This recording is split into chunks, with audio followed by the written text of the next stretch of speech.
Hello students, मेरा नाम है ऊर्जा तिवारी और ये है हम लोगों का चैनल आस्क यू। स्टूडेंट्स, आज हम लोग एक बहुत ही ज़्यादा इम्पॉर्टेंट और इंटरेस्टिंग चैप्टर की शुरुआत करने जा रहे हैं जिसका नाम है force and laws of motion. सबसे पहली बात कि इम्पॉर्टेंट क्यों है। स्टूडेंट्स, आप लोगों को इस बार तो ये चैप्टर पढ़ना ही है, लेकिन ये इम्पॉर्टेंट और ज़्यादा इसलिए हो जाता है क्योंकि अगर आपका एम है मेडिकल या इंजीनियरिंग, तो आप लोग जब 11th-12th में भी साइंस लोगे तो वहाँ पर भी आप लोगों को यही चैप्टर पढ़ना है। हाँ, वहाँ पे ये चैप्टर और ज़्यादा एडवांस होगा, लेकिन बेस तो यही रहने वाला है ना। तो अगर आप यहाँ पे ढंग से पढ़ लेते हो तो वहाँ पे आप लोगों को चीज़ें और ज़्यादा आसानी से समझ में आएंगी। दूसरी बात, अगर ये बेसिक जो चैप्टर्स हैं फिज़िक्स के, अगर आप इनको बहुत ज़्यादा अच्छे से समझ लेते हो ना, तो आप लोगों का फिज़िक्स का जो एकदम डर है ना वो भाग जाता है और आप फिज़िक्स के एकदम से मास्टर बन सकते हो। ठीक है। अब दूसरी चीज़ की इंटरेस्टिंग क्यों है। हम लोगों ने लास्ट लेक्चर में बात की थी मोशन के बारे में। जब हम मोशन के बारे में तब बात करते थे, तब हम लोग पोजीशन की बात करते थे कि अगर कोई एक बॉल है या कोई एक कार है, कोई एक बाइसिकल जा रही है, कोई भी सर्टेन ऑब्जेक्ट है, उसका हम लोग जब मोशन स्टडी करते थे तब हम लोग मोशन को डिस्क्राइब करते समय क्या कहते थे कि इस टाइम इंस्टेंस टी पे जो इस ऑब्जेक्ट का पोजीशन है वो ये है, उस ऑब्जेक्ट का इनिशियल वेलोसिटी ये है, उस ऑब्जेक्ट का फाइनल वेलोसिटी ये है, तो उसने एक्सेलरेशन कितना किया, उसने डिस्प्लेसमेंट कितना किया, उसने डिस्टेंस कितना कवर किया। हम लोग इन चीज़ों को ध्यान में रखकर पोजीशन को डिस्क्राइब किया करते थे।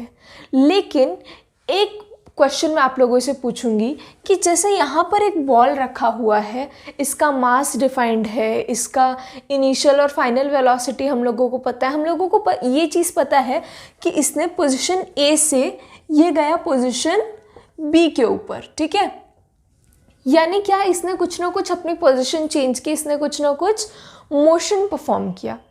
अब मैं आप लोगों को क्वेश्चन ये पूछती हूँ कि ये जो मोशन इसने परफॉर्म किया, इसका रीज़न क्या है, इसका कारण क्या है। कुछ ना कुछ तो रीज़न होना चाहिए ना, कि ऐसी बॉल के बैठे बैठे मन में आया कि नहीं यार बोर हो गया हूँ, कहीं घूम के आता हूँ। ठीक है, ऐसा तो नहीं हुआ होगा ना।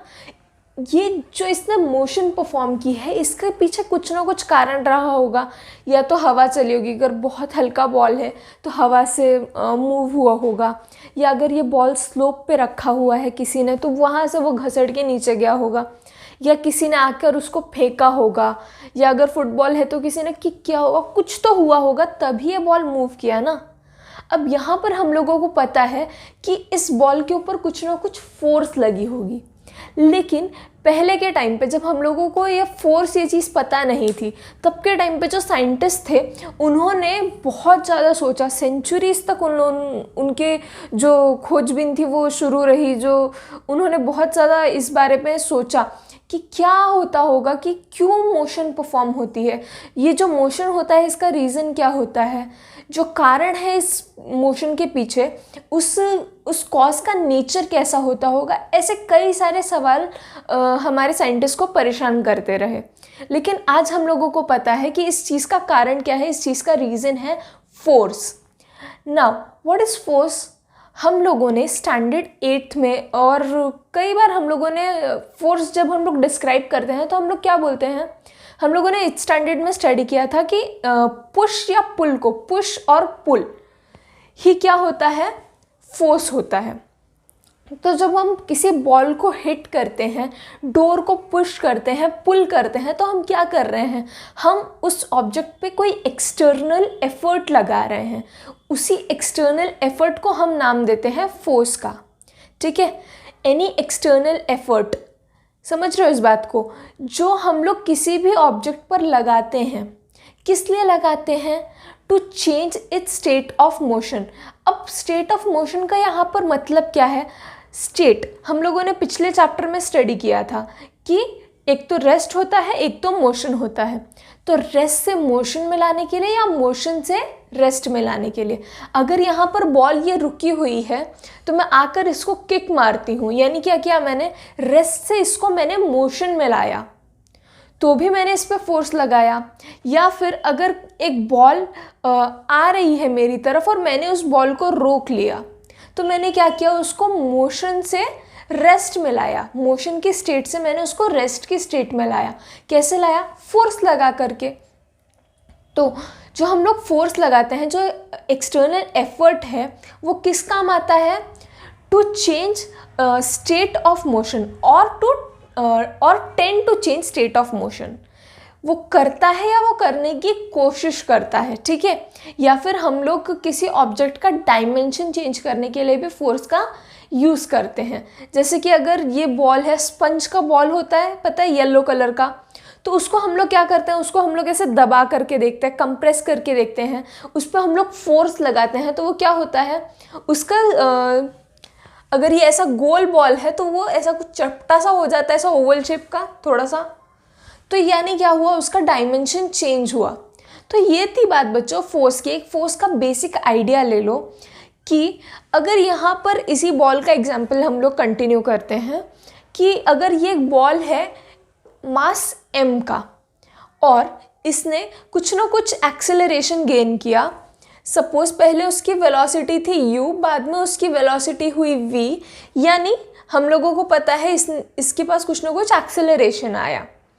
तो एक्सेलरेशन आया यानी इसने मोशन परफॉर्म की, तो इस मोशन के दौरान जो इस पर फोर्स लगा, जो इस पर एक्सटर्नल एफर्ट लगा, उसको तुम डिफाइन कर सकते हो F = ma से।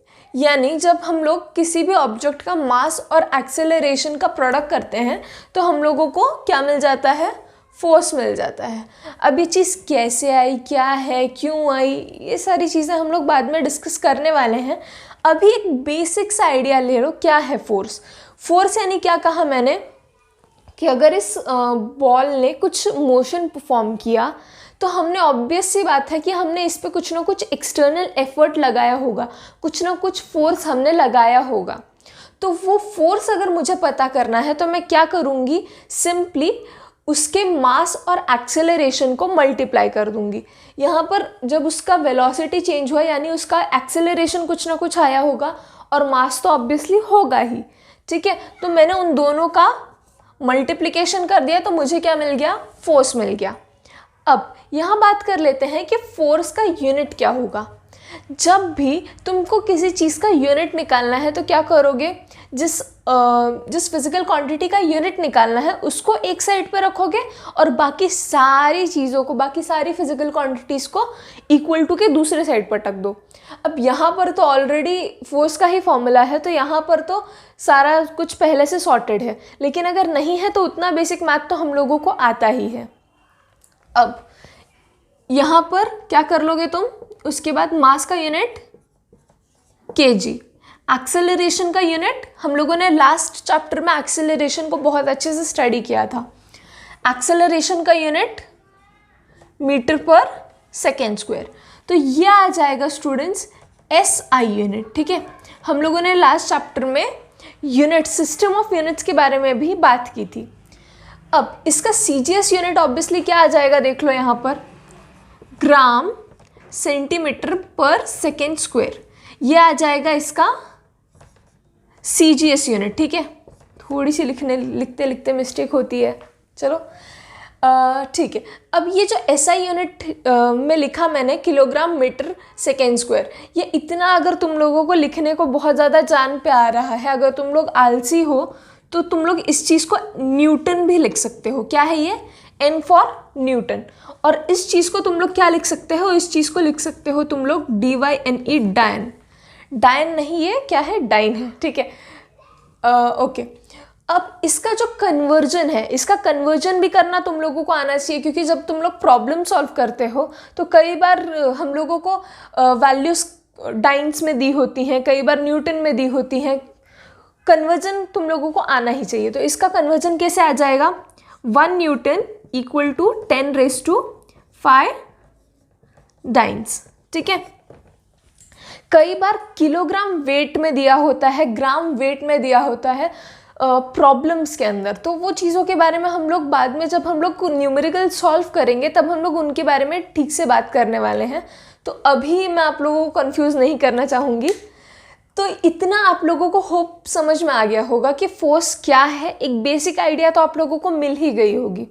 ओके, अब बात कर लेते हैं कि फोर्स को क्लासिफाई कैसे किया गया है, फोर्स को हम लोग किन किन तरीकों से क्लासिफाई कर सकते हैं। पहले बात कर लेते हैं फोर्स को कांटेक्ट और नॉन कांटेक्ट फोर्स में हम लोग क्लासिफाई करते हैं। कांटेक्ट फोर्सेस यानी क्या? ऐसी फोर्सेस जिनके अंदर जो दो बॉडीज़ हैं उनका कांटेक्ट होना बहुत ज़्यादा ज़रूरी है। जैसे कि एक बॉल है जो कि ऐसे ज़मीन पे घिसटते हुए जा रहा है, ठीक है, यहाँ पर फ्लोर से उसका डायरेक्ट कांटेक्ट है। ओके, तो अगर ये ऐसे उस पर स्लाइड करते हुए जा रहा है, दैट मीन्स वो डायरेक्ट कांटेक्ट में है, उसका पूरा सरफेस इस ग्राउंड के टच में है, कांटेक्ट में है, बराबर। तो यहाँ पर कौन सी फोर्स आ जाएगी? यहाँ पर आ जाएगी फ्रिक्शन वाली फोर्स, समझ रहे हो। लेकिन अगर मेरे पास यहाँ पर एक मैग्नेट है, यहाँ पर एक मैग्नेट है, अगर मैं उन दोनों को दूर दूर भी पकड़ती हूँ तो भी मुझे मेरे हाथ में कुछ ना कुछ ऐसा लगता है ना कि ये खींच रहा है एक दूसरे को। तो ये क्या हो गया कि अभी तक तो ये दोनों मैग्नेट्स एक दूसरे के एकदम पास में आए भी नहीं, लेकिन ऐसा लग रहा है कि मेरे हाथ पे कुछ ना कुछ फोर्स एग्जर्ट हो रही है, ये दोनों एक दूसरे को खींच रहे हैं। तो ये क्या है? ये है नॉन कांटेक्ट फोर्स। यानी अगर चीज़ें एक दूसरे के टच में नहीं भी हैं, एक दूसरे के कांटेक्ट में नहीं भी हैं, तब भी वो फोर्स काम कर रहा है वहाँ पे, तो ये हो जाएगा नॉन कांटेक्ट फोर्स। तो इन दो तरीक़ों से भी क्लासिफाई किया जाता है फोर्स को। और क्या हो सकता है? और होता है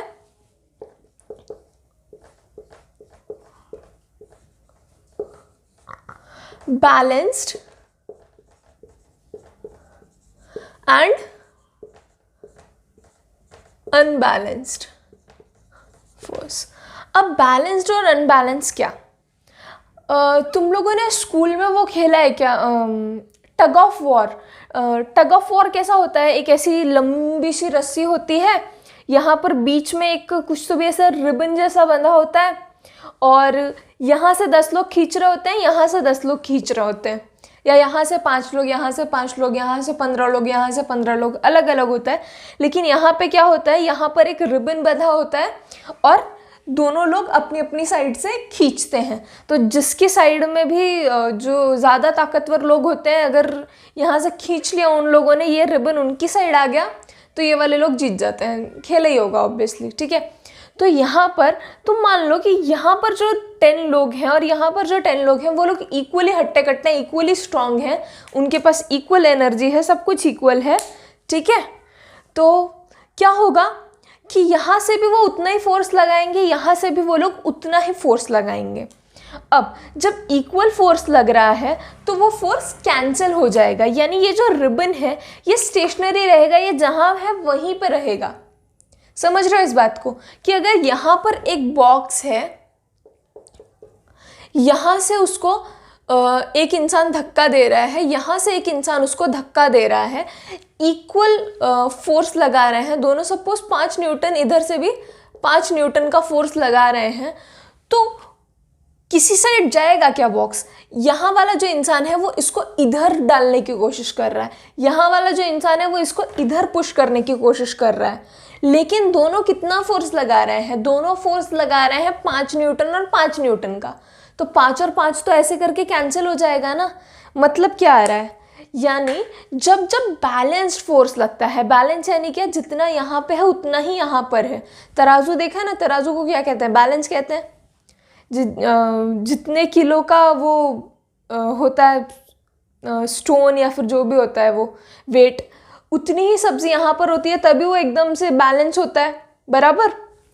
तो बैलेंस यानी क्या? जितना यहाँ पर है उतना ही यहाँ पर भी है, तभी ये रिबन क्या रहेगा? तभी ये रिबन रेस्ट पे रहेगा, एक ही जगह पर टिक के रहेगा, ठीक है। अगर थोड़ा सा भी ऊपर नीचे होता है, अगर यहाँ पे 5 की जगह 6 न्यूटन आ जाता है तो बॉक्स इस साइड मूव करेगा। अगर यहाँ पर एक पर्सन और ऐड हो जाता है, या फिर एक पर्सन हम लोग थोड़ा सा ज़्यादा हट्टा कट्टा ले लेते हैं, अच्छा वाला ले लेते हैं, तो क्या आ जाएगा, इस साइड आ जाएगा हमारा रिबन। तो जब जब बैलेंस फोर्स लगता है किसी भी ऑब्जेक्ट पे, तो वो उसकी रेस्ट या मोशन पे फ़र्क नहीं पड़ता। अगर वो रेस्ट में है तो रेस्ट में रहेगा, मोशन में है तो मोशन में रहेगा। लेकिन जब अनबैलेंस्ड फोर्स लग जाएगा, अनबैलेंस्ड यानी कि क्या, अगर यहाँ पे 5 है तो यहाँ पे 6, अगर दोनों साइड 6 है तो एक साइड बढ़ा दो या एक साइड कम कर दो, कुछ भी कर दो, थोड़ा सा भी फ़र्क आता है तो वो चीज़ क्या हो जाती है, अनबैलेंस्ड हो जाती है। अगर यहाँ पे 11 लोग हैं, यहाँ पर 10 लोग हैं, तो ऑब्वियसली रिबन इस साइड आ जाएगा, रिबन इस साइड आ जाएगा। इसका मतलब क्या है, इसका मतलब ही है कि इस रिबन स्टेशनरी नहीं रह पाया, रेस्ट पे नहीं रह पाया, इधर साइड मूव कर गया, बराबर। तो जब भी अनबैलेंस्ड फोर्स किसी भी ऑब्जेक्ट पे लगता है तो उसकी मोशन अफेक्ट होती है, लेकिन जब जब बैलेंस्ड फोर्स लगता है तो उसकी स्टेट ऑफ मोशन पे कोई अफेक्ट नहीं होगा। ठीक है, this was all about classification of force and force का हम लोगों ने एक जनरल आइडिया ले लिया। स्टूडेंट्स, अब बात कर लेते हैं फर्स्ट लॉ ऑफ मोशन की। फर्स्ट लॉ ऑफ मोशन को लॉ ऑफ इनर्शिया भी कहा जाता है। क्या कहा जाता है, लॉ ऑफ इनर्शिया। अब क्या है इनर्शिया, इनर्शिया माने क्या, इनर्शिया माने बच्चों हम लोग सिंपली इस चीज़ को बोल सकते हैं कि बॉडी की एक ऐसी ability of a body to be in its state of motion or to be in its state of rest. यानी अगर कोई एक बॉडी है तो वो अपनी अगर वो रेस्ट में है तो वो रेस्ट की स्टेट कंटिन्यू करेगी, और अगर एक बॉडी है जो मोशन परफॉर्म कर रही है, यहाँ अगर कोई एक बॉल है जो स्ट्रेट लाइन में ऐसे स्लाइड करता जा रहा है तो वो करता ही जाएगा, वो स्टॉप नहीं करेगा। ठीक है, या फिर तुम इस चीज़ को ऐसे भी डिफाइन कर सकते हो कि the inability of a body to change its state of rest और मोशन बाय इटसेल्फ। वो खुद से अपनी स्टेट को चेंज नहीं कर सकती। ये बॉल है, यहाँ पे पड़ा हुआ है रेस्ट में, कब से ऐसे ग्राउंड पे पड़ा हुआ है, तो उसको अपने आप से दिमाग में नहीं आता कि चलो यार बैठे बैठे बहुत बोर हो रहा है, कहीं घूम के आते हैं, मोशन करके आते हैं थोड़ा सा। ऐसा नहीं होता। इनर्शिया का यही मतलब है कि हर एक बॉडी के अंदर अपना एक ये प्रॉपर्टी होती है इनर्शिया की, जिससे अगर वो रेस्ट में है तो वो रेस्ट की स्टेट कंटिन्यू करता है, और अगर एक बॉडी मोशन में है तो मोशन कंटिन्यू करती है, वो रेस्ट में अपने आप से नहीं आ सकती। अब तुम बोलोगे ये बॉल अगर यहाँ पे स्लाइड कर रहा है तो कुछ ना कुछ टाइम के बाद कहीं किसी टाइम इंस्टेंस पे यहाँ आकर या यहाँ आकर रुकेगा ही रुकेगा। तो वो क्यों रुकता है, वो फ्रिक्शन की वजह से रुकता है। ठीक है, फ्रिक्शन तो एक्सटर्नली अप्लाइड फोर्स हो गया ना, वो इनर्शिया के इसमें नहीं आ रहा है। ठीक है, सो दिस वाज इनर्शिया। इसको तुम ऐसे भी समझ सकते हो कि जैसे कोई एक बच्चा है जो बहुत ज़्यादा अच्छा वाला बच्चा है, ठीक है, रोज़ अपना होमवर्क टाइम टू टाइम करता है, जो स्कूल में टीचर पढ़ाते हैं उसके आगे के 2-3 एक्स्ट्रा वाले पेजेस अगले दिन स्कूल में पढ़ के जाता है और ऐसे हाथ ऊपर कर कर के आंसर देता है। ठीक है, तो ये बच्चा कैसा है, इसका एक स्वभाव है, इसका एक नेचर है, तो वो अपना नेचर छोड़ता नहीं है। अगर संडे भी आ जाता है तो भी वो क्या करता है, उस दिन भी वो पढ़ाई करेगा, उस दिन भी वो जल्दी उठेगा, उस दिन भी वो अपने सारे काम टाइम पे करेगा। ओके, सो ये उसका एक नेचर है। वहीं पर एक थोड़ा सा बदमाश टाइप का बच्चा है, वो सबको मार पीट के आता है, फालतूपने करता है। ओके, तो वो बच्चा, उसको कितना भी सुधार लो वो वैसा ही रहने वाला है। ठीक है, सो उन लोगों का भी एक नेचर होता है, तो वही नेचर है यहाँ पर इनर्शिया। ओके, समझ रहे हो इस बात को।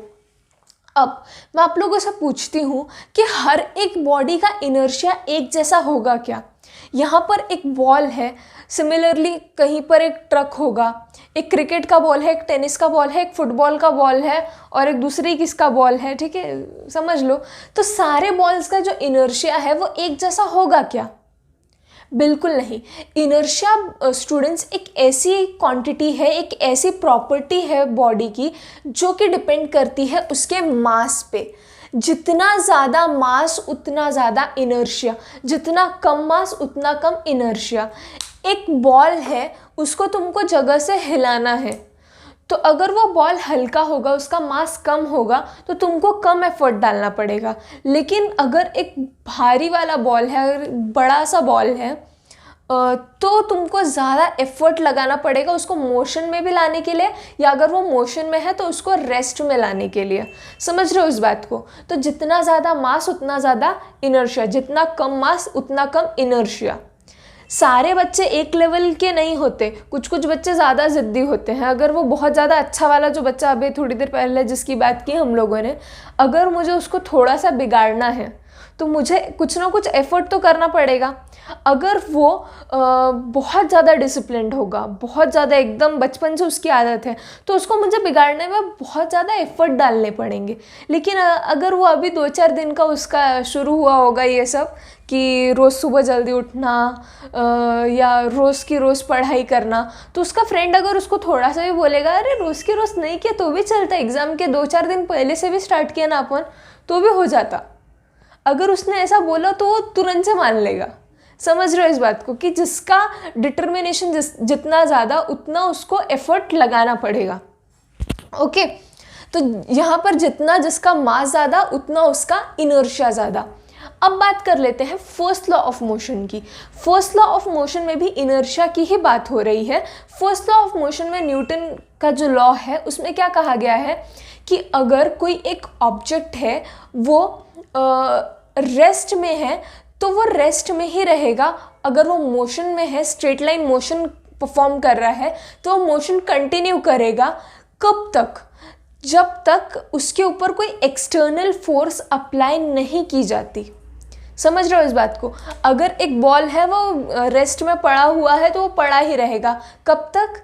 तब तक कि कोई अगर इसको आके किक ना कर दे, कोई इसको आके थ्रो ना कर दे, कोई इसको आके हिट ना करे, ठीक है, तब तक वो बॉल वैसा है क्या वैसा पड़ा रहेगा। This is first law of motion. First law of motion क्या कहता है आप लोगों को समझ में आया?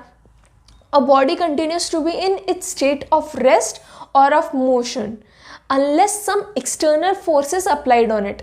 अगर मेरे वर्ड्स कुछ इधर उधर हो गए हो तो माफ़ी चाहूँगी। आप लोग टेक्स्ट बुक से एकदम एक्यूरेट इसका जो स्टेटमेंट है वो कॉपी कर सकते हो, देख सकते हो। ओके, तो होप आप लोगों को फर्स्ट लॉ और इनर्शिया समझ में आया होगा। इनर्शिया यानी क्या? इनर्शिया एक बॉडी की प्रॉपर्टी है जो क्या कहती है, अगर एक चीज़ रेस्ट में है तो वो रेस्ट में रहेगी, अगर एक चीज़ मोशन में है तो मोशन में रहेगी। इनर्शिया के स्टूडेंट्स हम लोग 3 टाइप्स स्टडी करते हैं यहाँ पे। पहला तो क्या है? पहला है rest, inertia of rest. Inertia of rest, inertia of motion, inertia of direction. अब सपोज करो कि तुम एक कार ड्राइव पे गए हो। ओके, अब तुम रेस्ट में हो, कार पूरी जो है रुकी हुई है अभी, और कार ने अचानक से मोशन शुरू की। तो जब कार अचानक से मोशन शुरू करती है तो हम लोग क्या करते हैं? पीछे खींचते हैं, बराबर।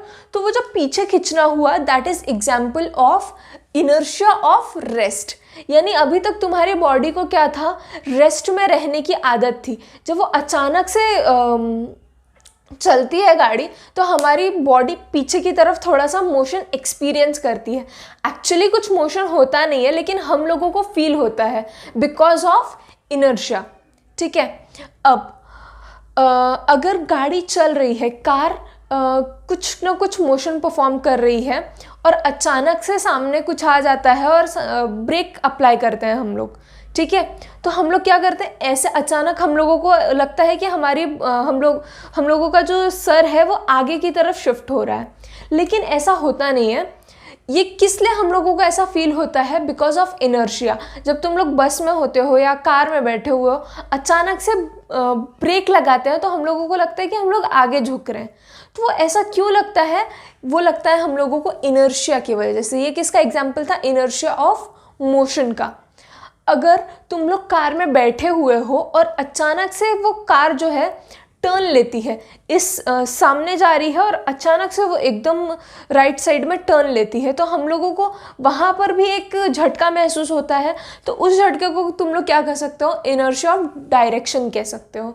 यह तुम लोगों को ऐसे समझ में नहीं आएगा, जब तुम लोग प्रैक्टिकली कभी इस चीज़ को एक्सपीरियंस करोगे ना, तब तुम लोगों को ये सब चीज़ें बहुत ज़्यादा अच्छे से क्लियर हो पाएंगी।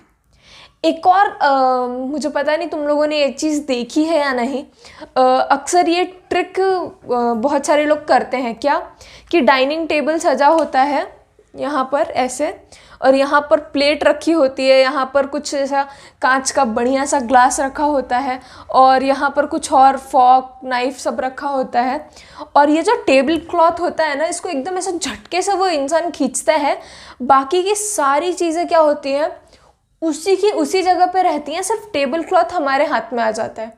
देखा है तुम लोगों ने ये ऐसी ट्रिक? अगर नहीं देखी है तो तुम लोग इसको सर्च कर सकते हो। तो वहाँ पर क्या होता है, वहाँ पर हम लोग बहुत ज़्यादा अमेज हो जाते हैं कि अरे यार ये सब गिरा नहीं, इतना महंगी क्रॉकरी, इतना ग्लास वगैरह कुछ डिस्टर्ब ही नहीं हुआ। तो यहाँ पर भी ये किसका एग्जाम्पल है, फर्स्ट लॉ ऑफ मोशन का एग्जाम्पल है। ये सारी चीज़ें किस में थी, ये सारी चीज़ें रेस्ट में थी, तो जो रेस्ट में है वो रेस्ट में ही रहेगा। कब तक, जब तक इस पर कोई फोर्स अप्लाई नहीं होगा। अब इस पर तो कोई फोर्स अप्लाई नहीं हुआ ना, गिलास पे कोई फोर्स अप्लाई नहीं हुआ, प्लेट पे कोई फोर्स अप्लाई नहीं हुआ, फोर्स हमने कहाँ लगाया, टेबल क्लॉथ पे लगाया, बराबर। तो ये जो चीज़ें रेस्ट पे थी वो वैसी की वैसी रेस्ट पे रहेंगी। तुम लोगों को अगर इसमें से नहीं समझ में आ रहा है तो तुम लोग इसको गूगल करके भी देख सकते हो, ठीक है। So this was all about first law of motion. So now students, हम लोग बात कर लेते हैं न्यूटन के सेकेंड लॉ ऑफ मोशन की। न्यूटन का सेकेंड लॉ ऑफ मोशन क्या कहता है, the rate of change of momentum is directly proportional to force and is directed as that of force, ठीक है। तो यहाँ पर एक टर्म यूज होता है क्या, मोमेंटम।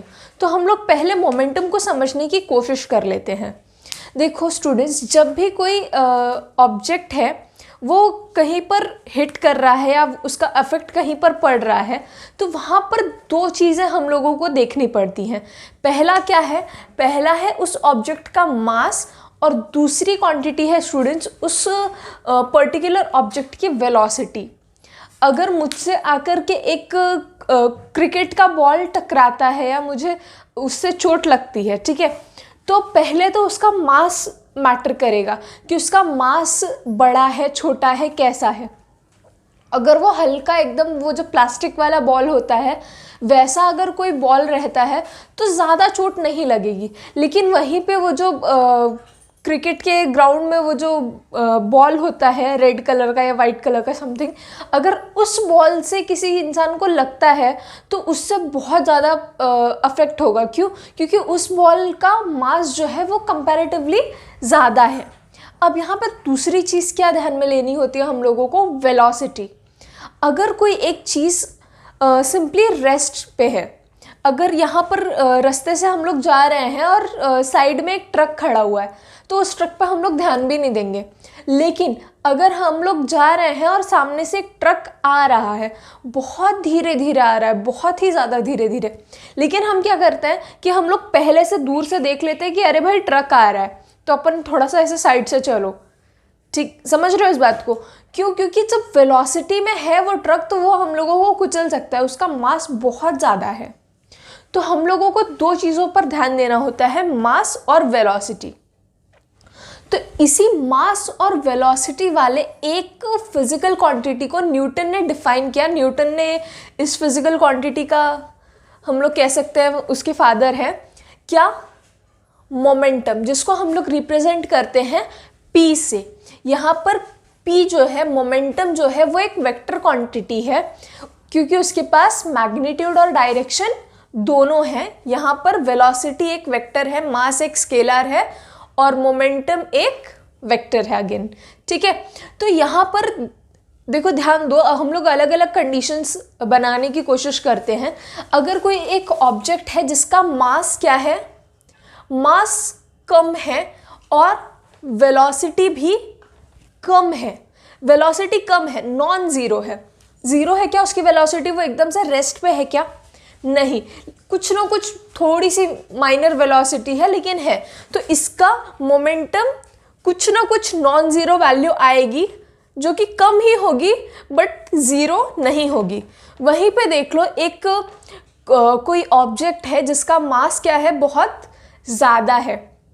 जैसे कि तुम कह सकते हो कि अगर कोई एक ट्रक है या कोई एरोप्लेन है, लेकिन वो क्या है, रेस्ट पे है, उसका वेलोसिटी अगर ज़ीरो है, वो रेस्ट पे है, तो उसका मोमेंटम कुछ निकल के आएगा क्या, नहीं। लेकिन अगर उसका वेलोसिटी बहुत ज़्यादा है तो उसका मोमेंटम क्या आ जाएगा, दोनों का प्रोडक्ट आएगा, तो मोमेंटम भी इंक्रीज करेगा। अगर एक पिस्टल में जो हम लोग बुलेट डालते हैं, जो गोली डालते हैं, ठीक है, उसका वज़न तो बहुत कम होता है, लेकिन अगर मैं दूर से किसी इंसान को शूट करूं तो वो इंसान का एकदम मर जाएगा, ठीक है। क्यों हो रहा है ऐसा, उस ऑब्जेक्ट का, उस बुलेट का मास तो क्या है, बहुत कम है, लेकिन उसका वेलोसिटी कैसा होता है, एकदम कितनी तेज़ी से जाता है वो, उसका वेलोसिटी बहुत ज़्यादा है, तो इसलिए इसका मोमेंटम क्या आ जाएगा, ज़्यादा आ जाएगा। तो मोमेंटम क्या है, एक ऐसी क्वांटिटी है जो मास और वेलोसिटी दोनों पे डिपेंड करती है। It is a combination of both. तो अगर दोनों ज़्यादा होंगे तो मोमेंटम ज़्यादा होगा, लेकिन यहाँ पर मोमेंटम कब ज़ीरो आ जाएगा, जब वेलोसिटी ज़ीरो होगी। मास तो खैर ज़ीरो होने से रहा, लेकिन अगर वेलोसिटी ज़ीरो होती है तो मोमेंटम पूरा ज़ीरो हो जाएगा। ये मोमेंटम समझ में आया तुम लोगों को। इसका यूनिट कैसे आएगा, यूनिट आ जाएगा मास के कारण किलोग्राम और वेलोसिटी का मीटर पर सेकेंड, तो किलोग्राम मीटर पर second, this is unit of momentum. अब बात कर लेते हैं कि second law of motion. Second law का स्टेटमेंट क्या था कि the rate of change of momentum. अब यहां पे ध्यान दो, क्या कहा गया है, rate of change of momentum. अब देखो ये थोड़ा सा मैथमेटिकल स्टेटमेंट है, थोड़ा सा हम लोगों के लिए कठिन हो सकता है, लेकिन हम लोग इसको सिंप्लीफाई करेंगे। पहले क्या कहा गया है, मोमेंटम। तो मोमेंटम का चेंज, जब भी वर्ड आए तो हम लोग क्या करते हैं, सब्सट्रैक्ट करते हैं, ठीक है। तो यहाँ तो हम लोगों को समझ में आया कि हम लोगों को फाइनल माइनस इनिशियल करना है। रेट माने क्या, जहाँ जहाँ रेट आए वहाँ वहाँ तुम, जैसे चेंज आता है तो वहाँ वहाँ हम लोग फाइनल माइनस इनिशियल करते हैं। तो जहाँ जहाँ रेट आता है वहाँ वहाँ तुम लोगों को क्या करना है, डिवाइड बाय टाइम कर देना है, ठीक है, सिंपल एकदम। अब यहाँ पर एक एग्जाम्पल लेकर हम लोग इस चीज़ को समझने की कोशिश करते हैं। क्या कि जैसे अगर यहाँ एक ऑब्जेक्ट रखा हुआ है, इसका इनिशियल वेलोसिटी कुछ है u। अब यहाँ पर मैंने क्या किया, इसके ऊपर कुछ ना कुछ फोर्स अप्लाई किया, कुछ फोर्स इसके ऊपर लगाया, तो इसके कारण क्या हुआ, इसकी वेलोसिटी चेंज हुई। इसकी वेलोसिटी मान लो हो गई बाद में v, ठीक है। इसका मास कितना है, m मास है, m मास है। कोई ऑब्जेक्ट है m मास का, जो u अपनी इनिशियल वेलोसिटी से किसी डायरेक्शन में जा रहा था। मैंने क्या किया, मैं वहाँ पर गई, मैंने उस पर कुछ ना कुछ एक फोर्स लगा दिया, जिसके के कारण उसकी वेलोसिटी चेंज हो गई। अब जो वेलोसिटी चेंज हुई है उसके कारण अब देखो यहाँ क्या हो रहा है। यहाँ अगर मैं तुमसे पूछूं कि मोमेंटम क्या है, तो तुम क्या कहोगे, पी आई। यहाँ पे आई लिख लेते हैं, आई मीन्स इनिशियल, और यहाँ पे आ जाएगा पी फाइनल, ठीक है। तो यहाँ पे पी आई क्या आ जाएगा, मास इंटू वेलोसिटी। वेलोसिटी क्या है, यहाँ पर u है, यहाँ क्या आ जाएगा, मास इंटू वेलोसिटी, ओके।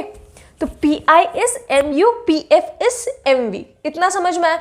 अब देखो हम लोगों को चेंज कैलकुलेट करना है, तो चेंज कैसे आता है, p final minus p initial upon rate, और इसका रेट अगर कैलकुलेट करना है तो अपॉन t करना पड़ेगा।